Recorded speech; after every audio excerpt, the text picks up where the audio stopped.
Bismillahirrahmanirrahim. Assalamu alaikum students. My name is Muhammad Usman Salim. I am from UGI Chemistry Department. बेटा chapter 4 हमने start किया हुआ था, उसमें लिक्विड्स वाला पोर्शन हमने कंप्लीट किया, एक्सरसाइज कंप्लीट की। उसके बाद सॉलिड्स वाला पोर्शन स्टार्ट किया जिसमें हमने सॉलिड्स के बारे में पढ़ा। उसके बाद टाइप्स देखी जिसमें क्रिस्टलाइन अमॉर्फस सॉलिड था। क्रिस्टलाइन सॉलिड्स हमारा एरिया ऑफ स्टडी था। हमने प्रॉपर्टीज़ डिस्कस की। उसके बाद हमने 7 क्रिस्टल सिस्टम देखा। उसके बाद टाइप्स ऑफ सॉलिड्स फर्दर आ गए जिसमें आपने आयोनिक सॉलिड्स प्रॉपर्टीज़ एक स्ट्रक्चर पढ़ा, फिर कोवेलेंट सॉलिड्स प्रॉपर्टीज़ एक स्ट्रक्चर एक स्टडी किया हमने। इसी तरह मॉलिक्यूलर सॉलिड्स प्रॉपर्टीज़ और एक स्ट्रक्चर डिस्कस किया। नेक्स्ट हमने मेटेलिक सॉलिड स्टार्ट किया था जिसमें हमने मेटेलिक सॉलिड्स की डेफिनेशन देखी। डेफिनेशन के बाद मेटेलिक बॉन्ड की डेफिनेशन देखी। उसके बाद हमने थ्योरीज देखी कि मेटेलिक बॉन्ड को डिफरेंट थ्योरीज में किस तरह से एक्सप्लेन किया जा रहा है। इन थ्योरीज के बाद हमने मेटेलिक जो सॉलिड्स हैं इनकी प्रॉपर्टीज़ को डिस्कस किया और आज हम मेटल्स के स्ट्रक्चर को डिस्कस करेंगे। चीज़ें बेटा आसान है, आपने फोकस करना है बोर्ड पे। मैं सारा मटेरियल बोर्ड पे नहीं लिखूंगा क्योंकि आज ऐसा मटेरियल है भी नहीं जो मैं बोर्ड पे लिखूं। तो आज सिर्फ समझाने वाली चीज़ें मैं बोर्ड पे डायग्राम्स बनाऊंगा, आपने देखते जाना है और फोकस करना है साथ साथ। अब मेटल का स्ट्रक्चर क्या है? एक्चुअली इस टॉपिक में आपको किसी क्रिस्टल में जो मेटल एटम्स हैं जिन्हें हमने कैटायंस का नाम दिया था उनकी अरेंजमेंट के बारे में बताया जाएगा कि क्लोज पैकिंग कहाँ पे होगी और किस किस तरह से मेटल्स के जो एटम्स हैं वो अरेंज हो सकते हैं। तो इसका मतलब कि इस टॉपिक में कहीं ना कहीं हमारी जो सेंटर ऑफ डिस्कशन है वो यही है कि एटम्स जो हैं मेटल के वो किस तरह अरेंज होंगे। और मेटल्स के एटम्स की अरेंजमेंट को समझने के लिए हम मेटल के एटम्स को अज्यूम कर लेते हैं कि ये जो है वो स्फेरिकल बॉल्स हैं। तो अपनी डिस्कशन को स्टार्ट करते हैं बेटे। अगर आप इस डायग्राम को देखें तो इस डायग्राम में एक बॉक्स में मैंने 12 स्फेरिकल बॉल्स को अरेंज किया, ठीक है। और मैंने 12 स्फेरिकल बॉल्स को इस तरह अरेंज किया कि बॉल्स जो हैं वो एक दूसरे के ऊपर लाई कर रहे हैं। ये डायग्राम आपको इस तरह दिखाई दे रही है लेकिन एक्चुअली ये ट्रे हॉरिजॉन्टल पोजीशन में होगी। एक अरेंजमेंट तो ये है, अगर मैं क्या करूं, मैं इस ट्रे को शेक कर दूं, शेक कर दिया जाए एक बार, तो ये स्फेरिकल बॉल्स खुद ब खुद अपनी अरेंजमेंट चेंज करेंगे और इस पोजीशन में आ जाएंगे, ठीक है। यहां पे आपको 11 बॉल दिखाए गए हैं। 12th बॉल 11 बॉल्स के ऊपर किसी भी पोजीशन पे आ जाएगा। अब पहली बात तो ये है कि दोनों अरेंजमेंट्स में डिफरेंस क्या है। अगर आप देखें तो ये जो अरेंजमेंट की थी इसमें मेटल्स या इन बॉल्स के दरमियान जो डिस्टेंस था या जो फ्री स्पेस थी वो बहुत ज़्यादा थी। इसका मतलब कि ये इतनी ज़्यादा क्लोज पैकिंग नहीं थी क्योंकि फ्री स्पेस जो थी वो काफ़ी ज़्यादा थी। अगर इस तरफ आप आ जाएं तो यहाँ पे शेक करने के बाद बॉल्स ने खुद ब खुद अपने आप को जो अरेंज किया, अगर इनके दरमियान आप देखें तो ये जो स्पेस है ट्राइंगल की फॉर्म में ये काफ़ी कम है। तो जहाँ पे बॉल्स के दरमियान स्पेस कम है इट मीन्स कि वो क्लोज पैकिंग है। तो इसका मतलब इन दोनों पैकिंग्स के लिहाज से, दोनों बॉल्स जो मैंने अरेंज किए इनकी पैकिंग के लिहाज से अगर हम देखें तो this one is close packing या क्लोजेस्ट पैकिंग भी आप कह सकते हैं इन दोनों के मुकाबले में, ठीक है। अच्छा बेटा, अब हम इस पैकिंग को फर्दर समझने के लिए यहाँ से कोई भी 3 आप जो है वो बॉल लेंगे और उनकी अरेंजमेंट को हम डिस्कस करेंगे। तो लेट्स से मैं इन 3 बॉल्स की अरेंजमेंट को फर्दर आगे डिस्कस करूँगा। ले ये 3 बॉल्स हम नेक्स्ट ले रहे हैं और इनकी अरेंजमेंट को हम डिस्कस करेंगे। देखेंगे बेटे ज़रा कि लेट से एक बॉल, सेकंड बॉल, और अगर मैं थर्ड बॉल इन दोनों लेयर्स के साथ एक नेक्स्ट लेयर जो है वो अटैच करूं, तो थर्ड बॉल हमारे पास यहाँ पे आ रहा था। ठीक है, अब अगर आप देखें तो इन बॉल्स के दरमियान ये फ्री स्पेस है, ये डिप्रेशन है। ठीक है, इस डिप्रेशन को वो क्या नाम देते हैं, कहते हैं जी कि आप इससे वॉइड्स का नाम भी दे सकते हैं, आप इससे क्रेविसेस का नाम भी दे सकते हैं, और इसी तरह आप इसे इंटरस्टिसेस का नाम भी दे सकते हैं। इन डिप्रेशंस को आप इन तीनों में से कोई नाम भी दे सकते हैं। अगर मैं क्या करूं, मैं इस लेयर के ऊपर अगर ये तीन बॉल इस तरह पड़े हैं, ये तीनों बॉल्स को मैं इस तरह रख दूं और इस लेयर के ऊपर एक और बॉल अरेंज करना चाहूं, तो फोर्थ बॉल जो आएगा या नेक्स्ट जो अपर लेयर आएगी, वो ये जो डिप्रेशन बन रहा है तीनों बॉल्स के ऊपर, उस डिप्रेशन पे आके अरेंज होगी। अगर मैं इसको रिमूव कर दूं यहाँ से, तो शायद मेरी डायग्राम अब आपको समझ आ रही हो कि जो फोर्थ बॉल आएगी वो इस डिप्रेशन पे आके अरेंज होगी, या जो अपर लेयर की बॉल आएगी वो इस डिप्रेशन पे आके एडजस्ट होगी।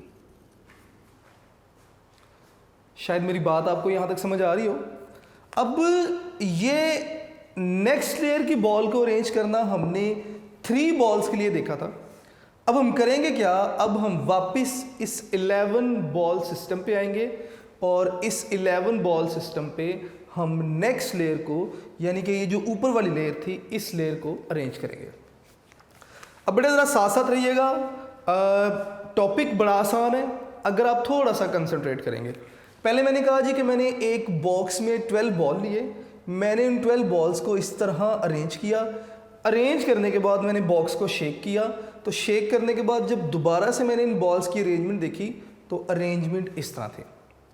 अब इस अरेंजमेंट को अगर आप देखें तो दोनों में फ़र्क क्या है, पहले बॉल्स के दरमियान फ्री स्पेसेस बहुत ज़्यादा थी, इस केस में बॉल्स के दरमियान जो फ्री स्पेसेस आ रही हैं ये कम है। मैंने क्या किया, यहाँ से 3 बॉल्स ली और 3 बॉल्स में जो स्पेसिंग आ रही थी, जो डिप्रेशन आ रहे थे, सबसे पहले तो डिप्रेशन को नेम दिया कि डिप्रेशन को आप ये तीनों में से जो भी नाम आपको इजी लगे आप वो नाम यूज़ कर सकते हैं। अब नेक्स्ट मैंने कहा जी कि अगर इन 3 बॉल्स के ऊपर एक और बॉल अरेंज करनी हो तो वो इस डिप्रेशन के ऊपर आ जाएगी। अब नेक्स्ट जो ऊपर लेयर अरेंज करना है, इस पूरे सिस्टम को हम 11 बॉल सिस्टम के लिए डिस्कस करने जा रहे हैं। तो दोबारा से बेटे मैं डायग्राम बनाऊंगा, अगर आप देखते जाइएगा कि लेट्स से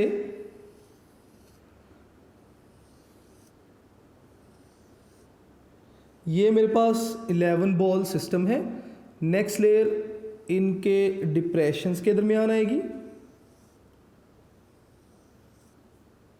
इसी तरह इसके नेक्स्ट लेयर अगर आप देखना चाहते हैं तो बिल्कुल पहले वाली लेयर के नीचे आ जाएगी और इनके डिप्रेशंस के दरमियान, और 4 बॉल आप इसी तरह अरेंज कर देंगे। अब ये जो आपके पास फ्री स्पेसेस हैं इन्हें हमने नाम दिया था वॉइड्स का, डिप्रेशंस को हमने वॉइड्स का नाम दिया। ये बेटे आपने नेम याद रखना है, सारी discussion in voids, in free spaces के अराउंड जो है वो रोटेट करेगी। अगर आपने नेक्स्ट लेयर की अरेंजमेंट सीख ली तो मेरा ख्याल है कि सारा टॉपिक हमारा यहाँ पे क्लियर हो जाएगा। अब मैं करने क्या जा रहा हूँ, ये मेरे पास जो लेयर जो कि वाई एक्सिस में आपको दिखाई जा रही है, लेट्स से कि ये लेयर एक्स एक्सिस में प्लेस्ड है। अब आपने इस 11 बॉल सिस्टम के ऊपर यानी कि एक नई लेयर्स बॉल की जो है वो प्लेस कर दी है। अगर आप नई लेयर प्लेस करने जाएंगे तो नई जो लेयर है वो 3 बॉल्स का जो डिप्रेशन बन रहा है, जो वॉइड्स बन रहे हैं, उन वॉइड्स के ऊपर आप प्लेस करेंगे। तो इसका मतलब एक बॉल इनके ऊपर आ जाएगा। अगर मैं बॉल बनाऊं यहाँ पे तो लेट्स से कि एक बॉल जो है वो इस तरह आ जाएगा यहाँ पे, ठीक है। इसी तरह नेक्स्ट बॉल अगर आप जो है वो अरेंज करने जाएंगे तो वो इनके ऊपर आ जाएगा, नेक्स्ट बॉल बेटे इनके ऊपर आ जाएगा। मैं अब डायग्राम को ज़रा नीट करने के लिए इनको कलर कर देता हूँ ताकि हमें पता रहे कि अपर लेयर कौन सी है और लोअर लेयर जो है वो कौन सी है।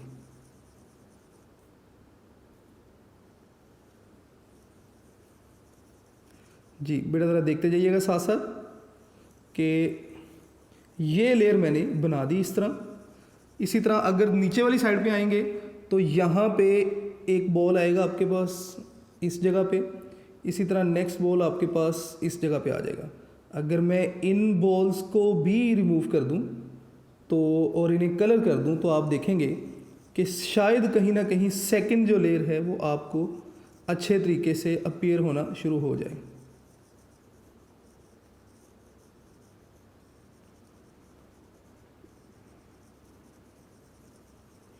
अब जब आप सेकंड लेयर जो है वो अरेंज कर देंगे तो अब आपके पास जो वॉइड्स आएंगे वो दो तरह के होंगे। मैं अपनी बात को रिपीट कर रहा हूँ। जब आपने सेकंड लेयर भी जो है वो अरेंज कर दी तो अब जो आपके पास वॉइड्स आएंगे वो दो तरह के होंगे। एक वॉइड्स या डिप्रेशन ऊपर से सेकंड लेयर के ऊपर से अगर आप देखेंगे तो एक डिप्रेशन वो होंगे जिनमें आपको नीचे वाली बॉल्स नजर आएंगे और दूसरे जो डिप्रेशन होंगे वो होंगे जिनमें आपको ग्राउंड नजर आएगी, नीचे ग्राउंड जिसके ऊपर फर्स्ट लेयर जो थी वो अरेंज थी। तो बेटे अब अगर आप देख सकें तो नीचे वाली जो लेयर है ये ब्लैक बॉल्स के साथ मैंने शो की और इन बॉल्स के जो डिप्रेशन थे इनके ऊपर मैंने ब्लू बॉल्स जो थे वो प्लेस कर दिए। अब ब्लू बॉल प्लेस करने के बाद दोबारा से आपको डिप्रेशन जो है वो नज़र आ रहे होंगे। अब जहाँ पे डिप्रेशन आपको वाइट कलर में नज़र आ रहे हैं इसका मतलब आपको नीचे ग्राउंड नज़र आ रही है, ठीक है। और जहाँ पे डिप्रेशन आपको ब्लैक कलर में नज़र आ रहे हैं इट मीन्स कि यहाँ पे नीचे आपको बॉल नज़र आ रहा है। मैं अपनी बात को रिपीट कर रहा हूँ, सिर्फ इतनी बात आपने समझनी है। अगर ये पॉइंट समझ आ गया या मैं ये पॉइंट समझा सका तो इट मीन्स के नेक्स्ट आगे सारा काम आसान है। अब अगर आप देखें तो दो तरह के डिप्रेशन बन रहे हैं। एक डिप्रेशन वो होंगे जहाँ से आपको ग्राउंड नज़र आ रही है, तो मैं इन्हें जो है वो मार्क कर देता हूँ विद ब्लू कलर ताकि डिफरेंस आ जाए।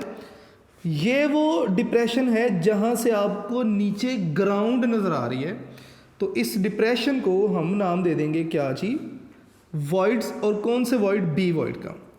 मैं यहाँ पे लिख देता हूँ कि बी टाइप वॉइड्स, कि ये बी टाइप वॉइड्स हैं, मतलब ये वो डिप्रेशन है जहाँ से हमें ग्राउंड नज़र आ रही है। और इन ब्लू बॉल्स के दरमियान अगर आप देखें तो ये वो डिप्रेशन है जहाँ से हमें ग्राउंड नहीं नज़र आ रही, लेकिन इन ब्लू बॉल्स के नीचे वाली जो ब्लैक बॉल्स हैं वो ब्लैक बॉल की लेयर नज़र आ रही है। तो इस तरह के जो डिप्रेशन है इन्हें आप वॉइड्स का नाम देंगे, लेकिन ए टाइप वॉइड्स का, ठीक है। अब थर्ड लेयर हम ब्लू बॉल के ऊपर नेक्स्ट लेयर प्लेस करने जा रहे हैं, और नेक्स्ट लेयर जो हम प्लेस करेंगे वो हम बी टाइप वॉइड्स के ऊपर भी प्लेस कर सकते हैं और हम ए टाइप वॉइड्स के ऊपर भी प्लेस कर सकते हैं। तो नेक्स्ट लेयर की अरेंजमेंट के लिहाज से हमारे पास दो तरह की आगे अरेंजमेंट आ जाएगी। नेक्स्ट अगर आप देखेंगे पेज पे तो क्यूबिक क्लोज पैकिंग है और एक हेक्सागोनल पैकिंग है। क्यूबिक क्लोज पैकिंग क्या है, अगर मैं नेक्स्ट लेयर क्या करता हूं, ये बी टाइप वॉइड्स के ऊपर प्लेस करूंगा। नेक्स्ट लेयर अगर मैं बी टाइप वॉइड्स के ऊपर प्लेस करूंगा तो इससे बनने वाली जो पैकिंग है वो कौन सी होगी, उस तरह की अरेंजमेंट को, उस तरह की पैकिंग को हम नाम देंगे क्यूबिक क्लोज पैकिंग का। मैं बेटे नेक्स्ट लिखने जा रहा हूँ, ज़रा साथ साथ देखते रहिएगा। तो नेक्स्ट है जी आपके पास क्यूबिक क्लोज पैकिंग।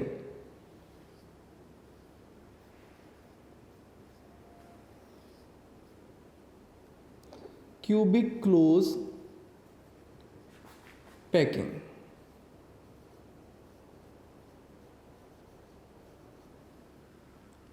बेटे इंफॉर्मेशन बहुत इजी है, थोड़ा सा बस आपने फोकस करते जाना है। अगर आपको वॉइड्स की समझ आ गई कि ए टाइप वॉइड्स क्या हैं, बी टाइप वॉइड्स क्या हैं, तो मेरा ख्याल है कि टॉपिक सारा आसान है आगे। अब इसमें आपने करना क्या है, आपने बताना है कि थर्ड लेयर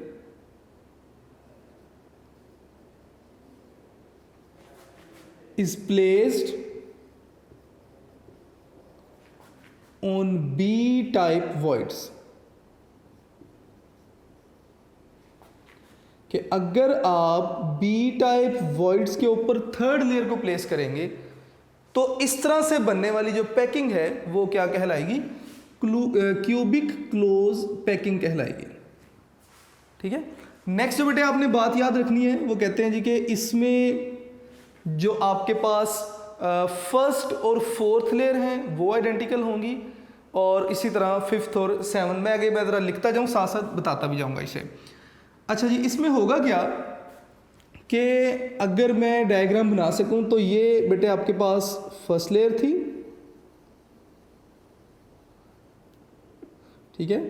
इसी तरह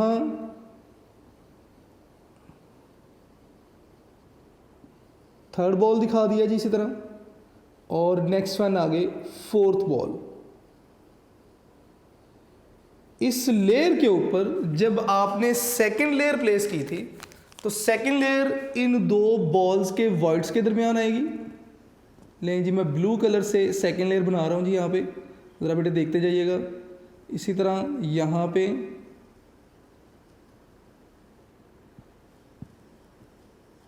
थर्ड बॉल दिखा दिया। ये सेकंड लेयर थी जो कि फर्स्ट लेयर के वॉइड्स के ऊपर आपने प्लेस की। अब आपने थर्ड लेयर प्लेस करनी है। थर्ड लेयर जब आप प्लेस करेंगे तो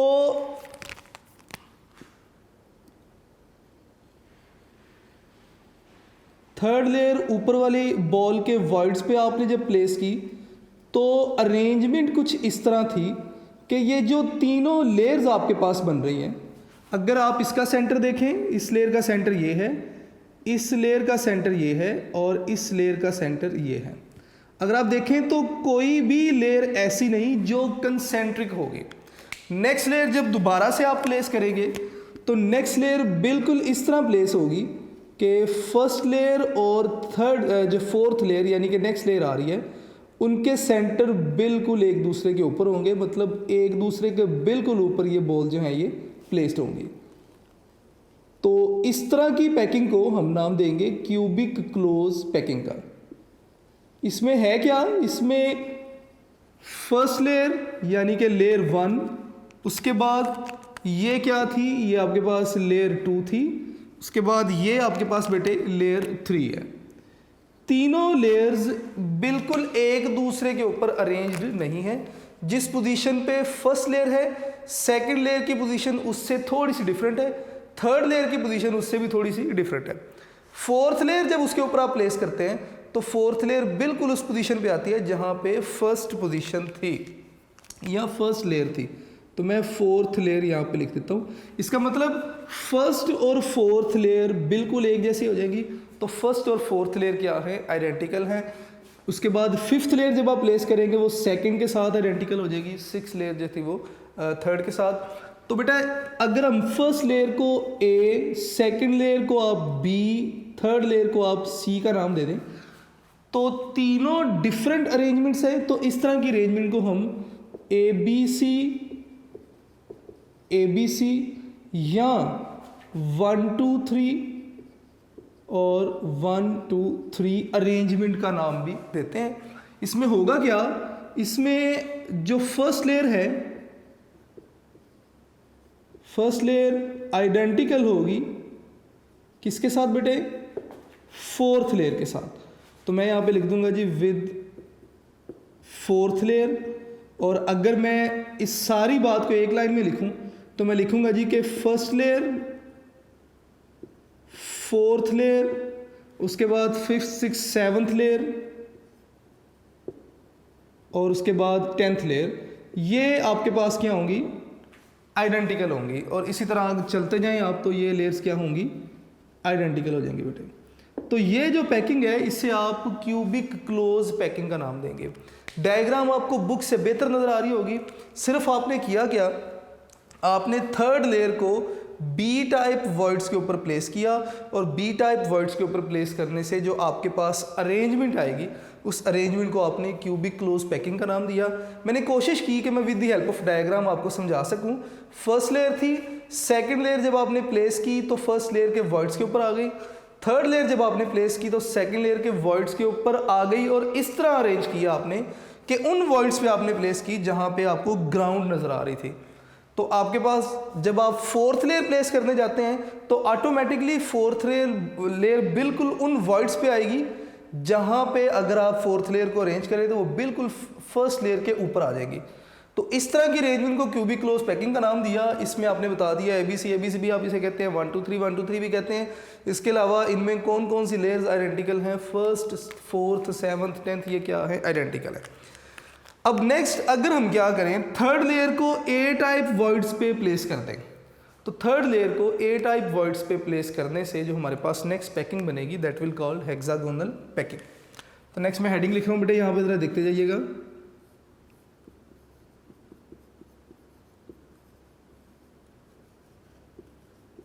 हेक्सागोनल पैकिंग जी। इसमें क्या है, आपने बताना है कि if third layer is placed on A type voids, दो लेयर तो हम बता चुके हैं, अगर थर्ड लेयर हम क्या करें, प्लेस करें किसके ऊपर, ऑन ए टाइप वॉइड्स के ऊपर, तो इस तरह से बनने वाली जो अरेंजमेंट होगी वो आपके पास हेक्सागोनल जो है वो पैकिंग कहलाएगी। अब इसको भी देख लेते हैं with the help of diagram. तो बेटा अब अगर आप इस अरेंजमेंट को देखें तो ये आपके पास फर्स्ट लेयर थी और ये आपके पास क्या है, सेकंड लेयर है। सेकंड लेयर को आपने फर्स्ट लेयर के वॉइड्स पे प्लेस किया, डिप्रेशंस पे प्लेस किया। अगर आप थर्ड लेयर को इस तरह प्लेस करते हैं कि आपने थर्ड लेयर को ए टाइप वॉइड्स पे प्लेस किया, तो ये आपके पास जो पैकिंग बनेगी ये हेक्सागोनल क्लोज पैकिंग कहलाएगी। तो ये बेटे आपके पास थर्ड लेयर है और आपने क्या किया, इसे ए टाइप वॉइड्स पे प्लेस किया। तो जब आपने ए टाइप वॉइड्स पे प्लेस किया तो आप देखेंगे कि थर्ड लेयर बिल्कुल उस पोजीशन पे आ जाएगी जहाँ पे आपके पास फर्स्ट लेयर थी। तो इसका मतलब थर्ड लेयर के बॉल और फर्स्ट लेयर के बॉल क्या हो गए, कंसेंट्रिक हो गए, सेम पोजीशन पे आ गए। तो अगर मैं इसे फर्स्ट लेयर को ए टाइप लेयर कह दूं और इसे बी टाइप लेयर कह दूं तो बिल्कुल सेम पोजीशन पे आ गए। तो मैं इसे फिर ए टाइप कह सकता हूं और नेक्स्ट वन को बी टाइप कह सकता हूं, या मैं इस लेयर को 1 कह दूं, 2 कह दूं, तो फिर ये 1 आ गई, फिर 2। तो इसका मतलब ये जो अरेंजमेंट आपके पास बनेगी ये आपके पास 1 2 1 2 या ए बी अरेंजमेंट बन जाएगी। यानी कि पहली लेयर, उसके बाद दूसरी लेयर, उसके बाद दोबारा से जो लेयर आएगी वो पहली लेयर की तरह ही होगी, फिर ए लिख दिया और फिर बी लिख दिया। बेटे इसमें अगर आप देखें तो फर्स्ट लेयर और थर्ड लेयर आइडेंटिकल हैं, इसके बाद फिफ्थ लेयर आइडेंटिकल हो जाएगी। तो अगर मैं एक ही लाइन में लिखना चाहूँ तो मैं लिखूँगा जी कि फर्स्ट, थर्ड, फिफ्थ एंड सोन, ये लेयर्स क्या होंगी, आइडेंटिकल होंगी। आइडेंटिकल नहीं कहना चाहते तो कंसेंट्रिक कह दें आप, ठीक है। तो ये थोड़ी सी इंफॉर्मेशन थी regarding to cubic close packing और हेक्सागोनल क्लोज पैकिंग। हमने सीखा क्या कि अगर हम बॉल्स को अरेंज करें तो बॉल्स के दरमियान डिप्रेशन बनते हैं और उन डिप्रेशन को हम वॉइड का नाम भी देते हैं, क्रेविसेस का और इंटरस्टिसेस का भी। हम जब नेक्स्ट अपर लेयर जो है वो प्लेस करने जाते हैं तो बनने वाले डिप्रेशन के ऊपर अपर लेयर आएगी। मैंने यहाँ पे 2 लेयर्स दिखा दी हैं आपको, ब्लैक से फर्स्ट लेयर थी और ब्लू से सेकंड लेयर। जब आपने सेकंड लेयर प्लेस की तो 2 तरह के वॉइड्स बने। एक वॉइड्स वो थे जहाँ से आपको ग्राउंड नज़र आ रही है, तो मैं यहाँ पे लिख देता हूँ कि यहाँ से आपको ग्राउंड जो है वो नज़र आ रही है, ज़मीन नज़र आ रही है। और सेकंड वॉइड वो था जहाँ से आपको फर्स्ट लेयर जो है वो नज़र आ रही है। अब आप थर्ड लेयर इनके ऊपर प्लेस करने जाएं तो 2 तरह की पॉसिबिलिटीज़ हैं, या तो थर्ड लेयर को बी टाइप वॉइड पे प्लेस कर दें या थर्ड लेयर को ए टाइप वॉइड पे प्लेस कर दें। अगर आप थर्ड लेयर को बी टाइप वॉइड पे प्लेस करते हैं तो ये अरेंजमेंट आपके पास ए बी सी या 1 2 3 1 2 3 कहलाएगी। इसमें है क्या कि फर्स्ट लेयर थी, सेकंड लेयर आपने इसके ऊपर प्लेस की हुई है। थर्ड लेयर जब आप बी टाइप वॉइड्स पे प्लेस करेंगे तो तीनों लेयर्स में से कोई भी लेयर कंसेंट्रिक नहीं होगी, मतलब तीनों की पोजीशन डिफरेंट होगी। जब आप फोर्थ लेयर प्लेस करने जाते हैं तो फोर्थ लेयर की जो पोजीशन है वो फर्स्ट के साथ आइडेंटिकल हो जाएगी। तो इसका मतलब 1 2 3 लेयर्स और उसके बाद फोर्थ लेयर जो है वो आइडेंटिकल आ जाती है। तो आप इसे 1 2 3 फिर 1 2 3 फिर 1 2 3 अरेंजमेंट का नाम दे सकते हैं। अगर आप 1 2 3 को ABC कह दें तो ABC अरेंजमेंट भी बन सकती है। इसमें first fourth seventh 10th layers जो हैं वो आइडेंटिकल होंगी। अगर आप क्या करते हैं थर्ड लेयर को A टाइप वर्ड्स पर प्लेस करेंगे तो हेक्सागोनल क्लोज पैकिंग बेटे से लिखिएगा आप, क्लोज पैकिंग बन जाएगी। इसमें फर्स्ट के ऊपर सेकंड लेयर जब आपने प्लेस की, थर्ड लेयर आप प्लेस करेंगे A टाइप वर्ड्स पे तो वो बिल्कुल फर्स्ट लेयर के साथ जो है वो कंसेंट्रिक हो जाएगी। इसे आप 1 2 1 2 या AB टाइप भी कह सकते हैं। इसमें first third fifth seventh and so on ये जो लेयर्स हैं ये क्या होंगी, आइडेंटिकल होंगी। तो ये बेटे थोड़ी सी इन्फॉर्मेशन थी regarding to structure of metals. अब नेक्स्ट आपके पास टेबल बना हुआ है। अगर आप इस टेबल को देखें तो आपको टाइप ऑफ सॉलिड बता दी गई, टाइप ऑफ सॉलिड के बाद आपको पार्टिकल्स बता दिए गए, पार्टिकल्स के बाद आपको बता दिया गया कि उनके दरमियान फोर्सेस किस तरह की हैं और उसके बाद एग्जांपल्स आपको बता दी गई। अब ज़रा फर्स्ट टाइप जो हमने पढ़ी थी, मैं आयनिक सॉलिड्स के लिहाज से बात करूँगा। टेबल को आपने देखते जाना है। आयनिक सॉलिड्स जो हैं अगर आप इनके पार्टिकल्स देखें, किन पार्टिकल से मिलकर बने थे, कैटायन और एनाइन से, यानी कि पॉजिटिवली चार्ज्ड और नेगेटिवली चार्ज्ड आयन से। इनके दरमियान फोर्सेस ऑफ अट्रैक्शन कौन सी होंगी, नेक्स्ट उसके बाद कॉलम में अगर आप देखेंगे तो पॉजिटिव और नेगेटिव आयंस के मिलने से बने तो इलेक्ट्रोस्टैटिक फोर्सेस ऑफ अट्रैक्शन होगी। जब भी चार्जेस आपस में मिलते हैं तो चार्जेस के दरमियान जो फोर्सेस होती हैं वो इलेक्ट्रोस्टैटिक फोर्सेस ऑफ अट्रैक्शन होती है। इसकी एग्जांपल आपने NaCl पढ़ी थी, KCl है, जितने भी मतलब आयनिक क्रिस्टल्स हैं वो सारी की सारी इनकी एग्जांपल्स हैं। उसके बाद नेक्स्ट अगर आप देखें तो सेकंड टाइप जो हमने डिस्कस की थी कोवेलेंट सॉलिड थे। तो कोवेलेंट सॉलिड को हम एटॉमिक सॉलिड्स का नाम भी देते हैं। अब इनमें जो पार्टिकल्स थे वो क्या थे, एटम्स थे ऑफ सेम और डिफरेंट टाइप ऑफ एलिमेंट्स। इनके दरमियान फोर्स ऑफ अट्रैक्शन क्या थी, कोवेलेंट बॉन्ड के थ्रू मिले थे ये, ठीक है। इनकी टाइप्स में डायमंड आपने पढ़ा, ग्रेफाइट पढ़ा आपने, सिलिकॉन कार्बाइड पढ़ा, ठीक है। ये सारी इसकी एग्जांपल्स में आ जाता था। इसके बाद थर्ड टाइप जो आपने पढ़ी that was molecular solid.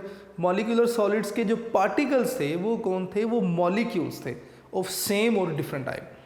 Molecules के दरमियान कौन सी फोर्सेस थी, इंटरमॉलिक्यूलर फोर्सेस थी। उसके बाद आपने इनकी प्रॉपर्टीज़ देख ली हैं साथ साथ। मैं प्रॉपर्टीज़ वाला कॉलम इसलिए डिस्कस नहीं कर रहा क्योंकि काफ़ी ज़्यादा प्रॉपर्टीज़ हमने साथ साथ डिस्कस की थी सारी।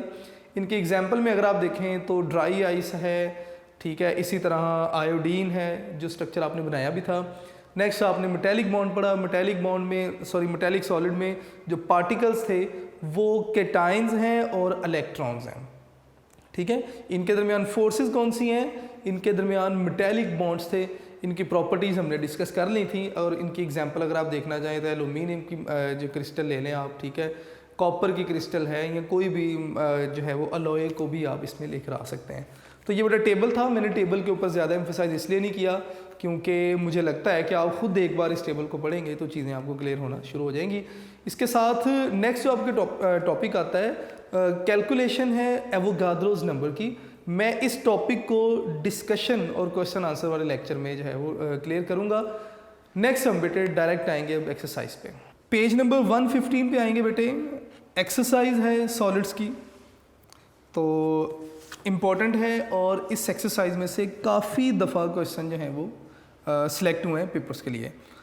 तो सबसे पहले क्वेश्चन नंबर 1 देखेंगे, MCQs हैं।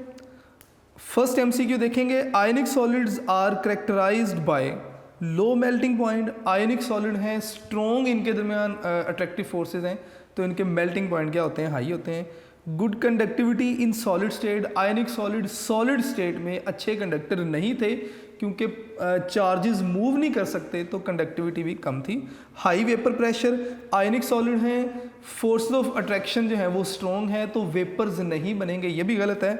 Solubility in polar solvent. Ionic solid हैं, पोलर हैं तो पोलर सॉल्वेंट में ही डिसॉल्व होंगे, तो ये इसका करेक्ट आंसर है। बेटे इंपॉर्टेंट MCQ है, 2007 और 8 में ये एग्जाम में आ चुका है, मार्क कर लीजिएगा। इसका आंसर बेटे डी है। फर्स्ट वाले MCQ का आंसर डी ऑप्शन है बेटे। सेकंड MCQ देखेंगे, अमार्फस सॉलिड्स, इनके बारे में इंफॉर्मेशन देखेंगे कौन सी ठीक है।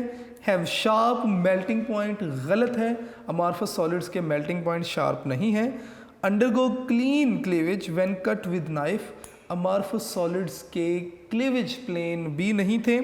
Have perfect arrangement of atoms, amorphous solids में एटम्स की अरेंजमेंट ही तो परफेक्ट नहीं है, इसी वजह से तो वो अमार्फस थे। और last one, can possess small region of orderly arrangements of atoms, बिल्कुल ठीक, ये आंसर ठीक है कि अमार्फस सॉलिड्स में स्मॉल रीजन हो सकते हैं जहाँ पे पार्टिकल्स की ऑर्डरली अरेंजमेंट हो सकती है, और उन रीजन्स को हमने क्रिस्टलाइट्स का नाम दिया था। तो बेटा इसका भी करेक्ट आंसर जो है वो डी है। सेकेंड एमसीक्यू का करेक्ट आंसर डी होगा। थर्ड एमसीक्यू देखेंगे, the molecules of carbon dioxide in dry ice form ionic crystal. Carbon dioxide molecule है तो मॉलिक्यूल क्रिस्टल्स ही बनेंगे, तो इसका ऑप्शन बेटे सी होगा। थर्ड एमसीक्यू ऑप्शन सी इसका जो है वो आंसर है। और ये एमसीक्यू 4 दफ़ा रिपीट हो चुका है, 2014 में, 15 में, 16 में और 19 में भी ये एमसीक्यू आ चुका है। एमसीक्यू नंबर 4 देखेंगे बेटे, which of the following is a pseudo solid, इनमें से कौन सा क्रिस्टलाइन सॉलिड नहीं है, अमार्फस सॉलिड है यानी स्यूडो सॉलिड है।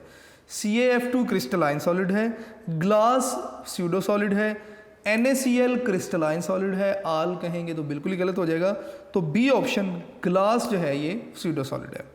ये एमसीक्यू बेटा 3 दफ़ा रिपीट हो चुका है, 2014 में भी, 15 में भी, 16 में भी, 17 में भी, 4 बार ये एमसीक्यू जो है वो आ चुका है एग्जाम में।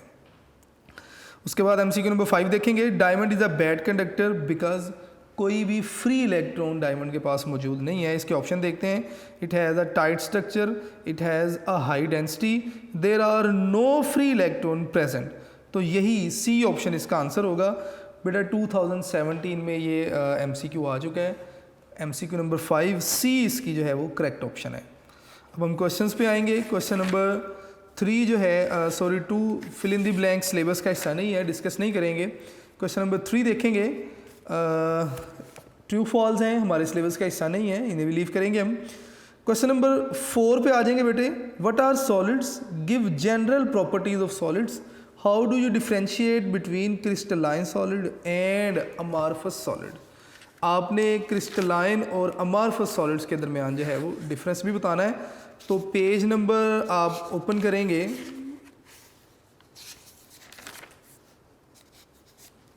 95, पेज 95 पे बेटे इसका आंसर है। आप इस क्वेश्चन पे ही पेज 95 लिख लेंगे। सॉलिड्स आपके पास क्या हैं, आप डेफिनेशन बता सकते हैं, जिनकी स्पेसिफिक शेप होगी, स्पेसिफिक वॉल्यूम होगा, हार्ड हैं और रिजिड हैं। प्रॉपर्टीज़ इनकी आपने बता देनी है, क्लोज पैकिंग है, मेल्टिंग बॉइलिंग पॉइंट हाई होते हैं, डेंसिटी इनकी हाई होती है, पार्टिकल्स के दरमियान फोर्स ऑफ अट्रैक्शन स्ट्रॉन्ग होती हैं। ये वही इनकी प्रॉपर्टीज़ हैं जो चैप्टर 3 के स्टार्ट में टेबल में मैंने आपको सिखाई थी। उसके बाद आपने क्रिस्टलाइन और अमार्फस सॉलिड्स के दरमियान डिफरेंस बता देना है। क्वेश्चन नंबर 5 का ए पार्ट देखेंगे, explain the following properties of crystalline solids, give 3 examples in each case. तो anisotropy, cleavage, habit of a crystal, isomorphism, polymorphism, transition temperature, symmetry, growing of crystal यानी कि habit of crystal, ये भी उसी में आ जाएगा। तो ये बेटा सारे ही हम पढ़ चुके हैं पेज 96 पे, जो क्रिस्टलाइन सॉलिड्स की प्रॉपर्टीज़ थी उसमें हम डिस्कस करके आ चुके हैं। नेक्स्ट क्वेश्चन देखेंगे, how polymorphism and allotropy are related to each other, give examples. आपने बताना है पॉलीमॉर्फिज्म और एलोट्रोपी एक दूसरे से किस तरह रिलेटेड है। सबसे पहले आप एलोट्रोपी को डिफाइन करेंगे। एलोट्रोपी क्या है, अगर आपके पास कोई एक एलिमेंट एक से ज़्यादा क्रिस्टलाइन फॉर्म में एग्जिस्ट करे तो ये फिनोमिना एलोट्रोपी कहलाता है, और इसकी जो क्रिस्टलाइन फॉर्म है ये एलोट्रोपिक फॉर्म्स कहलाती हैं। इसी तरह अगर आप पॉलीमॉर्फिज्म की बात करते हैं तो अगर आपके पास जो है कोई दो आपके पास एक कोई आपके पास वो है क्रिस्टलाइन सॉलिड है और एक से ज़्यादा जो है वो क्रिस्टल्स में एग्जिस्ट कर रहा है, तो इस फिनोमिना को आप पॉलीमॉर्फिज्म कहते हैं। तो एलोट्रोपी एलिमेंटल प्रॉपर्टी है और पॉलीमॉर्फिज्म जो है ये कंपाउंड की प्रॉपर्टी है। ठीक है, पहले इनमें डिफरेंस तो ये आ जाएगा। दोनों में एक स्पेसिफिक ट्रांजिशन टेम्परेचर होता है, यानी कि ट्रांजिशन टेम्परेचर हमने पढ़ा था एलोट्रोपी के बाद प्रॉपर्टीज़ में, उसमें हमने पढ़ा था कि इस टेम्परेचर पे कोई भी एलिमेंट या कंपाउंड एक क्रिस्टलाइन स्ट्रक्चर से दूसरे में कन्वर्ट करता है। तो इसका मतलब दोनों के केसेस में एक स्पेसिफिक ट्रांजिशन टेम्परेचर होता है। पॉलीमॉर्फिज्म में एक ही कंपाउंड है, एक स्पेसिफिक ट्रांजिशन टेम्परेचर पे वो एक क्रिस्टलाइन फॉर्म से दूसरी क्रिस्टलाइन फॉर्म में चला जाएगा। एलोट्रोपी में एक ही कोई एलिमेंट है, वो ट्रांजिशन टेम्परेचर पे एक क्रिस्टलाइन फॉर्म से दूसरी क्रिस्टलाइन फॉर्म में एग्जिस्ट करेगा। आप एग्जांपल जो है वो साथ बता दीजिएगा, मैंने बोर्ड पे इसलिए नहीं लिखा, ये हम पढ़ चुके हैं ऑलरेडी। क्वेश्चन नंबर 6 देखेंगे, define unit cell, what are unit cell dimension, how the idea of crystal lattice is developed from the concept of unit cell. तो यूनिट सेल क्या है हम सीख के आ चुके थे। उसके बाद नेक्स्ट था जी यूनिट सेल डायमेंशन, क्रिस्टेलोग्राफिक एलिमेंट्स जिन्हें आपने नाम दिया था 6 थी, 3 एंगल थे और 3 साइड्स थी, ठीक है। How the idea of crystal lattice is developed from the concept of unit cell. अगर आप यूनिट सेल को 3 डायमेंशनली एक्सटेंड करते जाएं तो आपके पास क्रिस्टल लैटिस बन जाएगा। क्रिस्टल लैटिस की जो प्रॉपर्टीज़ हैं वो सारी की सारी यूनिट सेल में मौजूद होती हैं। मतलब आप यूनिट सेल की प्रॉपर्टीज़ को डिस्कस करें तो क्रिस्टल लैटिस की प्रॉपर्टीज़ आ जाएंगी आपके पास।